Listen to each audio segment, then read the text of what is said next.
The most important thing when it comes to working with private lenders is your reputation. That's the only thing that you'll likely never be able to recover from, unless you like move to a different part of the world and like you're unheard of and you change your name. But be above board with everything that you do. Make your payments on time, pay them back, make sure you're not, selling off their money in a way that's illegal or, below board. Over communicate. Anytime there's remotely an issue that you think you're going to be late on a payment, let them know the second you realize it. A lot of people that we've studied from and learned from said that they would go without eating.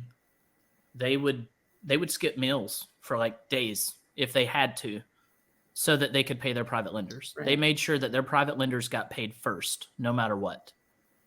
Because that private lender is likely going to be the reason you are successful, because they're going to tell their other friend that what they're doing in real estate with you has been great and that you're easy to work with and that you pay them back. And that friend is now going to want to lend with you. And then that just spreads like wildfire. And it reciprocates. One of our lenders was talking at our local meetup, and he said, if I don't have the money for a deal for someone that I've been working with for a while, I will break my back trying to find money to make sure they can get that deal done. And we've seen it happen. I mean, we've seen our hard money lenders join forces to help us take down deals.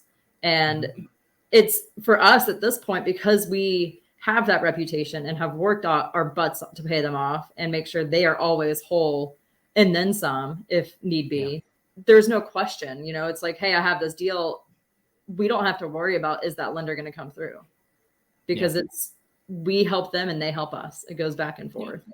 And there's definitely been times for Tiffany and I where we were just like, I don't know how we're going to pay, the mortgages this month, because maybe there's one, turnover that turned into like this big renovation, and there's this other property that is almost listed, but not quite there yet. We have all of these mortgages coming up.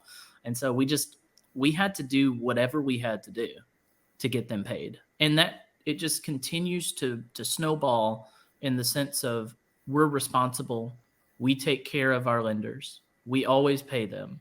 And that has snowballed into the effect of, we essentially, if we have a great deal, we can text or call them and say, hey, I got another one, when can you close? And while they're still interested in the property and making sure that it's, free, clear title, and, that there's some equity in there, they trust us. There's a level of trust that has been built over the years of maintaining just a very healthy relationship and reputation. Yeah. Well, and, we bought a house a couple months ago with a certain plan, and that fell through for us. And we let our lender know what's going on. We were going to do a long-term loan, and usually their long-term rates are a lot lower than the short-term hard money loans. And we let him know, hey, we need to change this up and tell us what the rate is. It was like, there was no thought on our end of like trying to keep the long-term money rate in place, because we changed plans. That means they have to go find a way to deploy that money again. So we have to pay them accordingly, as if we went into this with the plan of it being short-term money in the beginning. Mm-hmm. And funny enough, he sent over the modification paperwork, and there was an error saying that the change in the interest rate was effective to the date of the modification being signed, not retroactive back to the date that we bought it. So there was a conversation where I was just trying to make sure that we were doing it all the way back to the date we bought it, because that's the right thing to do. It's above board. Yes. We do more than we have to, because we want to make sure they are taken care of. And if he asked for an extra point to make it a short-term loan, we would have been like, okay. We would not argue, or we never have negotiated rates with them. They're in the industry. They know what the going rate is, and they're fair. That's the big thing. Like, we trust them to not try to overcharge us, but it's, there's just a certain level of trust. Yeah. We call them as rates have changed over the last year, and it's like, hey, what's the current rate? Okay, great. And we write it into our numbers. And if it works, then we pursue the deal. If it doesn't work, then we keep looking. But I think if you go into a relationship with a lender trying to haggle rates, sets a bad tone.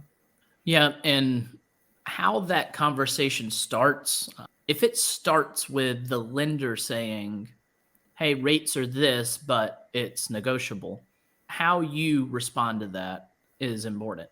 If you go into that conversation and say, no, seriously, just tell me what the fair rate is, and that way I can build my numbers, instead of, approaching it as an opportunity to make more money for yourself.